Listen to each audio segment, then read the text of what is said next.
Hey everybody, DM Gallibond here for Lore Friday. This is April 2, 2021, and today we are continuing our series on Candlekeep Mysteries. We are looking at Mazfroth's Mighty Digressions. This is the second adventure that makes up the 17-adventure Candlekeep Mysteries sourcebook that just came out in March of 2021.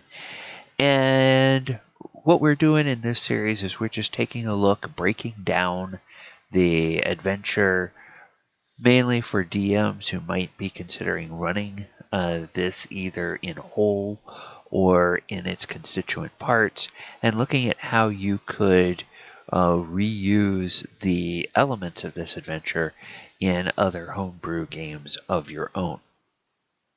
So, Mazfroth's Mighty Digressions is an adventure for second-level characters. The theme is to solve the mystery of a book that turns into a monster. Now the setting, there's two settings here, Candlekeep Library, and then the streets of Baldur's Gate, the big metropolis on the Sword Coast. Little teaser for this is a character's attacked by a book that turns into some kind of energy monster.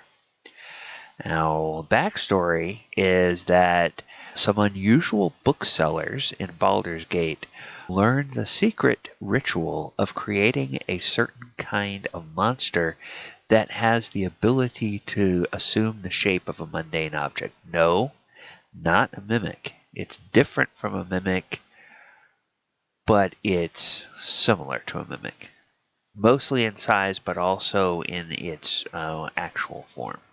It's more of an energy type creature instead of a creature with a physical form, the way that a mimic is. These booksellers have gotten their hands on one copy each of several rare books, and they're using this ritual to make additional copies of the books and sell them. And the reason they're selling them is they're trying to raise money for a very special and unusual cause. All right, and why am I doing this? Why am I saying things this way? Because I want to preserve some mystery for anybody that might be wanting to play this adventure. I don't want to give away all the secrets here. So a little synopsis is that Mazfroth's Mighty Digressions turns into a monster and attacks one of the PCs while they're reading it. After the party defeats the monster, they learn that two other books brought to Candlekeep within the last 2 months have done the same strange thing. They attacked the person that was reading them and they had to be destroyed. Tracing all three books leads back to a particular bookseller in Baldur's Gate. And if the PCs are able to hunt down that bookseller, find out the story behind it, they might be able to get the original copies of the books, and if they do, they can earn a magic item from the Avowed in Candlekeep. Let's walk through a little bit of the plot of the adventure, again without giving too much away, and talk a little bit about some of these hooks. All right. The built-in hook, it's very, very, very particular. If I'm the DM, I would kind of expand this and sort of allow the description of the book is vague enough that you could basically have it contain whatever kind of knowledge it needs to work for your party.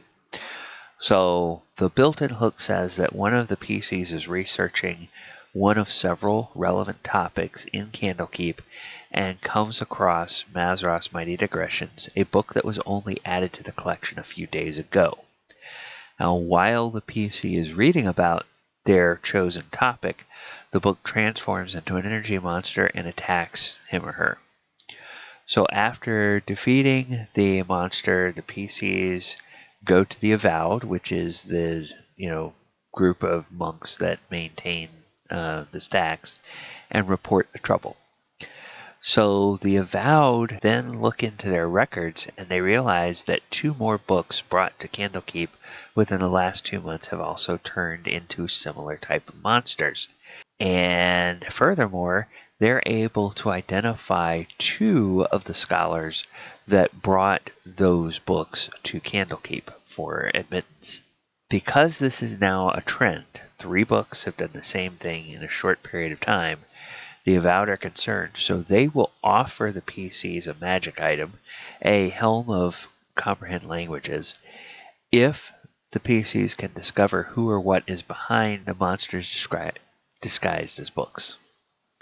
So then you have to go track down the people who donated, the scholars who donated those books, and triangulating with them, they realize they all came from the same bookseller at a bazaar-like street market over in Baldur's Gate.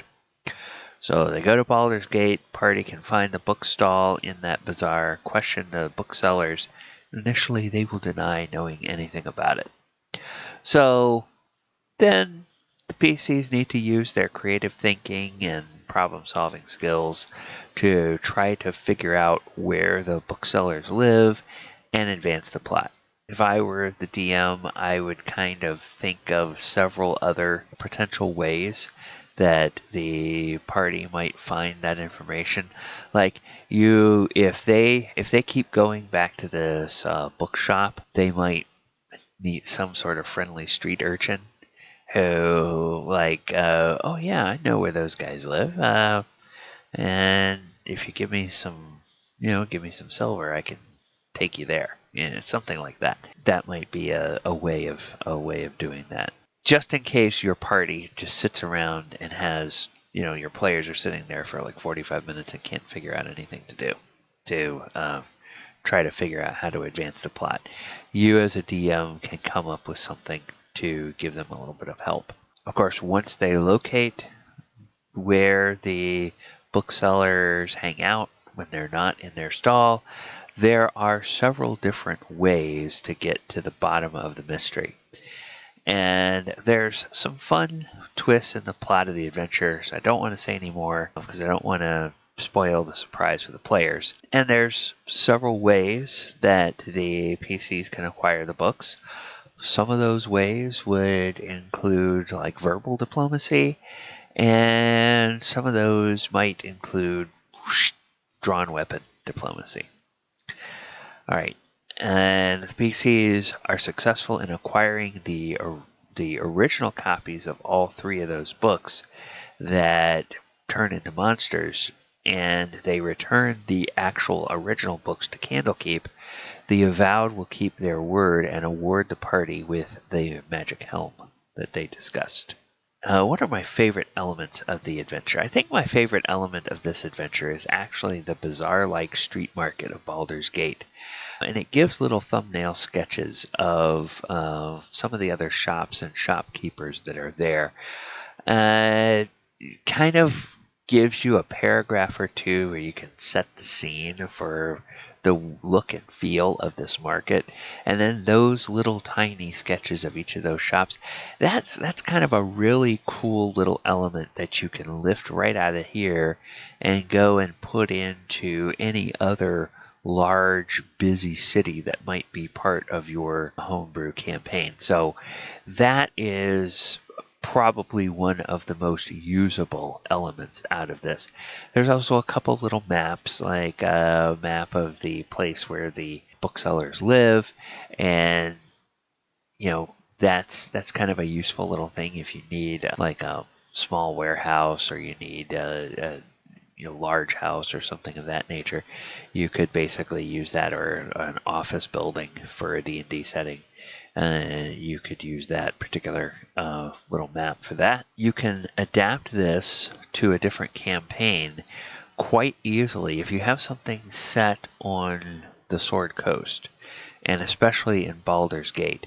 You could actually completely cut out the first part of this adventure that has anything to do with Candlekeep, and just run this adventure as though the party had bought the copy of this book from this particular bookseller, and then they wound up getting attacked, and then they went back to the bookseller to try to figure out what was going on. So that is one change that you could make, one alteration you could make to the adventure. And then if you're not running the game in the Forgotten Realms, of course you can easily take Candlekeep and Baldur's Gate and whatever and just substitute like a university and a major city or something like that in any game world where you're running, whether it's a published game world like Greyhawk or the Eberron setting or anything else, or whether it's a completely homebrew setting that you've created for your own game. Then there is one special monster that is part of this. It's a monster that I have not seen in any other source, so I think it was specially created for this adventure. You would have to find an analog for that monster if you wanted to play this in a different edition. You'd have to find an analog for that monster that would fit kind of the same power curve. You want to lend a little bit of the air of mystery to what this is. All right, so that is Mazfroth's Mighty Digressions. Next week, we will be back with a look at the third book in the Candlekeep Mysteries series, and this one, or the third adventure in the Candlekeep Mysteries series, and this one is called the Book of the Raven. So come on and join us next week, and we will talk a little bit about the Book of the Raven. As always, I want to thank you guys for hanging out and watching. Please like the video, subscribe to the channel, share the video, click the post notification bell so that you too will be notified every time new content drops on the channel. And then down in the comments, please go ahead and leave any questions about anything in particular you want me to discuss with any of the upcoming adventures in Candlekeep Mysteries. I'm trying to make this series somewhat helpful for DMs, so they'll get an idea of what the adventure is like, so they know whether it might work in their game. But I also want to keep the descriptions vague enough so that it doesn't spoil it for a player who is going to play the game. So it's kind of a fine balance that I'm trying to walk here. You guys can let me know whether you like that or whether you'd like me to go into more detail, whether you'd like me to go into less detail. That would be great to see down in the comments. All right. Thank you so much for spending a little bit of time today, and we hope that we will see you back here next time on Lore Friday with our discussion of Candlekeep Mysteries. Good night, everybody.